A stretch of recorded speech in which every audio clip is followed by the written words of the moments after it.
வணக்கம் நண்பர்களே.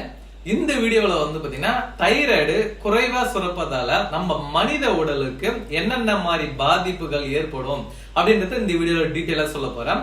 ஒண்ணு கிடையாதுங்க, தைராய்டு வந்து இயல்பை விட ரொம்ப ஸ்லோவா சுரக்கிறதுனால என்னென்ன மாதிரி பிரச்சனைகள் ஏற்படும் அப்படின்னு வந்து பாத்தீங்கன்னா, ஃபர்ஸ்ட் விஷயம் உடல் எடை வந்து பாத்தீங்கன்னா அதிகமாகும். தைராய்டு குறைவா சுரக்கும் போது நம்மளுடைய உடல் எடை வந்து பயங்கரமா ஊதி போயிடுவோம். அடுத்து வந்து பாத்தீங்கன்னா மறதி, சரிங்களா? அடுத்தது வந்து பாத்தீங்கன்னா மனச்சோர்வு, அதே மாதிரி வந்து பாத்தீங்கன்னா பெண்களுக்கு வந்து பாத்தீங்கன்னா மாதவிடாய் பிரச்சனை, அப்புறம் வந்து பாத்தீங்கன்னா மலச்சிக்கல். ஆனா இந்த தைராய்டு வந்து பாத்தீங்கன்னா இயல்பாகவே ஆண்களை விட பெண்களுக்கு தான் அதிக பாதிப்பை ஏற்படுத்தும், சரிங்களா?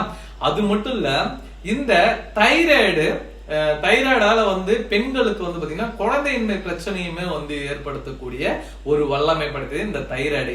ஏன் அப்படி சொல்றேன்னா, தைராய்டுன்ற அந்த தைராக்சின் ஹார்மோன்